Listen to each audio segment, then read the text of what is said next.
बैठिए, बैठिए ना बाबा, आप बैठिए, आप बैठिए। जाइएगा, विदाई होगा आपका। बैठिए। चलिए बैठिए, भाषण दे रहे हैं। बैठिए, बैठिए, बोलिए। आप बोलिए ना, आप उधर ध्यान मत दीजिए।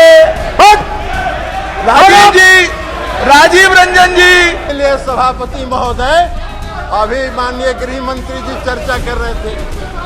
अभी गृह मंत्री जी चर्चा कर रहे थे,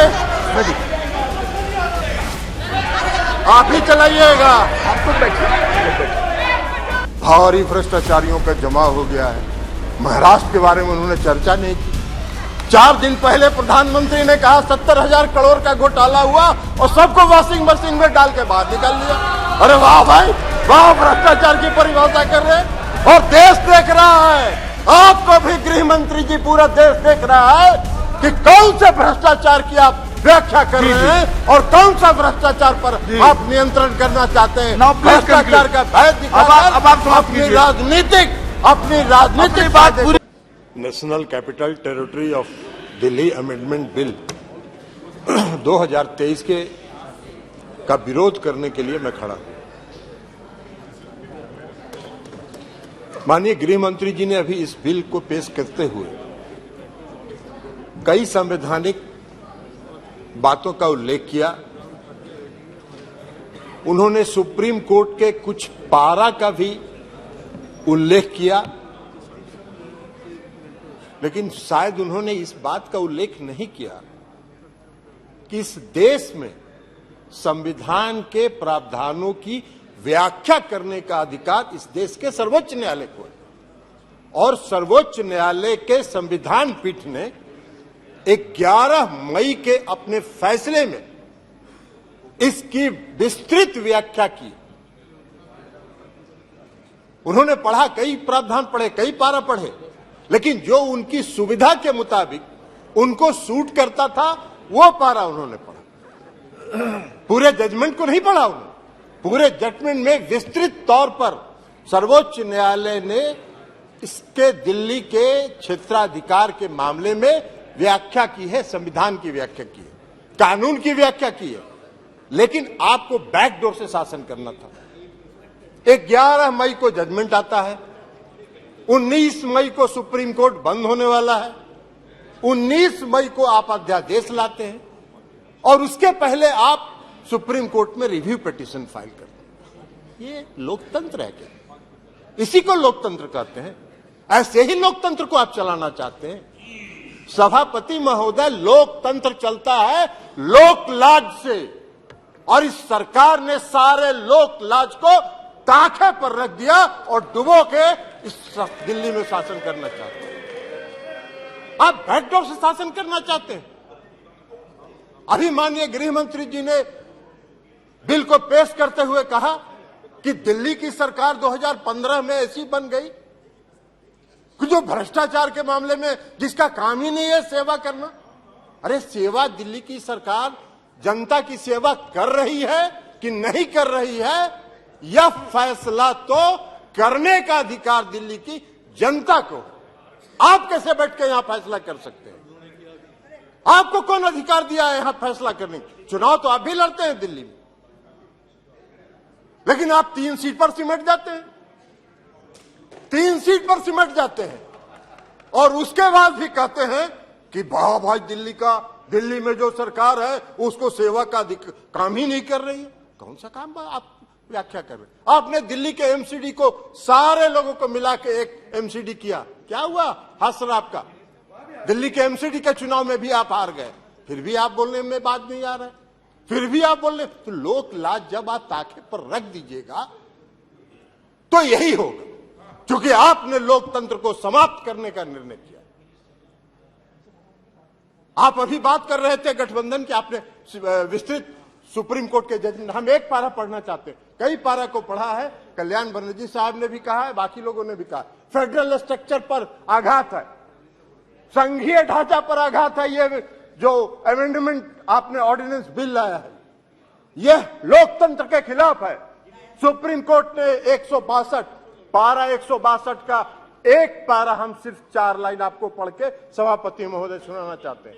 we retreat that in light of Article 239 AA and the 2018 Constitution Bench judgment, the Lieutenant Governor is bound by the aid and advice of the Council of Ministers of NCTD in relation to matters with the legislative scope of NCTD.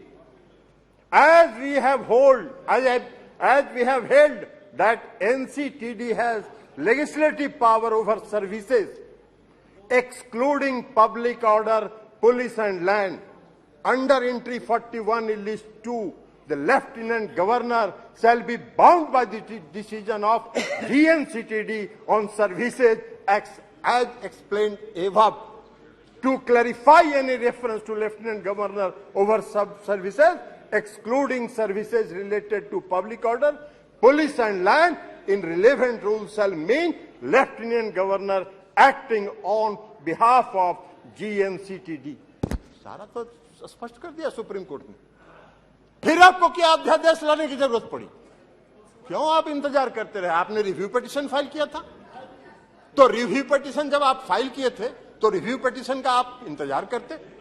Review petition में supreme court का क्या फैसला होता है, लेकिन नहीं, आपने इंतजार नहीं किया। आपने 19 तारीख को सुप्रीम कोर्ट बंद हो रहा है गर्मी की छुट्टी के लिए, और 19 तारीख को आप अध्यादेश जारी कर रहे। आपकी मंशा है, आपकी मंशा है बैकडोर से शासन करना, मनोनीत लोगों के माध्यम से चुनी हुई सरकार पर शासन चलाना। यही मंशा आपकी दिल्ली में भी है और यही मंशा देश के अन्य भाग में।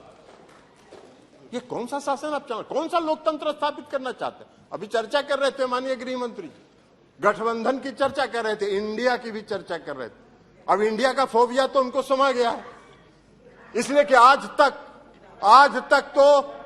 तक तो कभी इन्होंने एनडीए की बैठक नहीं की, आज तक कभी नहीं हुआ था। लेकिन जिस दिन इंडिया की बैठक बंगलोर में हो रही थी, उसी दिन इन्होंने एनडीए का बैठक किया। अरे भाई, आपको तो उस फोबिया से आप ग्रस्त हैं,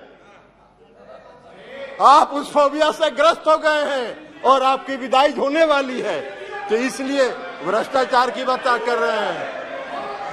बैठिए ना बाबा, आप जाइएगा, विदाई होगा आपका। चलिए बैठिए, भाषण दे रहे हैं, बैठिए, आप बोलिए ना, आप उधर ध्यान मत दीजिए।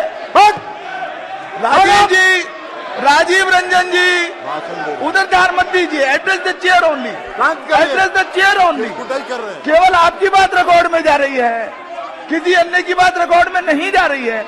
आप please address the chair and please सभापति and try to conclude also please.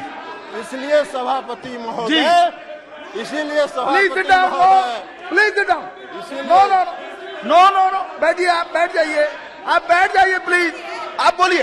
इसीलिए सभापति महोदय, अभी माननीय गृह मंत्री जी चर्चा कर रहे थे, अभी गृह मंत्री जी चर्चा कर रहे थे, आप अपनी बात पूरी कीजिए ना। अभी गृह मंत्री जी, माननीय गृह मंत्री जी चर्चा कर रहे थे। एक मिनट, आप प्लीज, स्वागत, आप तो बैठिए ना, बैठिए, अभी अपनी बात पूरी कर दीजिए। अभी गृह मंत्री जी चर्चा कर रहे थे, उन्होंने दिल्ली के भ्रष्टाचार पर चर्चा की। आप ही चलाइएगा, आप तो बैठिए। जी, हाँ, आप अपनी बात पूरी कीजिए प्लीज। इसलिए आप अपनी बात पूरी कीजिए, अपनी बात पूरी कीजिए। सभापति महोदय, अभी सभापति महोदय माननीय गृह मंत्री जी चर्चा कर रहे थे, पेश करते हुए उन्होंने कहा कि दिल्ली में बहुत भ्रष्टाचार हो गया है, भारी भ्रष्टाचारियों का जमा हो गया है। महाराष्ट्र के बारे में उन्होंने चर्चा नहीं की। 4 दिन पहले प्रधानमंत्री ने कहा 70,000 करोड़ का घोटाला हुआ और सबको वॉशिंग मशीन में डाल के बाहर निकाल लिया। अरे वाह भाई वाह, भ्रष्टाचार की परिभाषा कर रहे हैं। और देश देख रहा है, आपको भी गृह मंत्री जी, पूरा देश देख रहा है कि कौन से भ्रष्टाचार की आप व्याख्या कर रहे हैं और कौन सा भ्रष्टाचार पर आप नियंत्रण करना चाहते हैं। भ्रष्टाचार का भय दिखाकर अपनी राजनीतिक बात पूरी कीजिए जी। इसलिए चिंता मत करिए, धन्यवाद। जनता देख रही है आपको भी। 2024 में आपका भी फैसला जनता कर देगी। और इसी के साथ अरे कैसे खत्म हुआ? आपने अभी तो कर दिया भाई। नहीं हो गया ना पूरा। अभी नहीं कंक्लूड करने दीजिए। कीजिए कीजिए कीजिए कीजिए तो इसलिए कीजिए पूरा कीजिए पूरा। इसलिए सभापति महोदय, मैं ये कहना चाहता हूं कि जो यह बिल, अरे बैठिए पीछे, बैठ जाइए। जो यह बिल जो आया है, यह बिल लोकतंत्र का विरोधी है। लोकतंत्र को समाप्त, वैसे इनकी मंशा है, इस सरकार की मंशा है लोकतंत्र के सारी संस्थाओं। आपने कह दी अपनी बात, आपने सारी बात कह दी है। संस्थाओं को ध्वस्त करना इनकी मंशा है। Thank you. ये कर रहे हैं, लेकिन यह लोकतंत्र विरोधी है, संघीय ढांचा के खिलाफ है। मिश्रा जी, इसलिए हमारी पार्टी और हम लोग इसका विरोध करते हैं।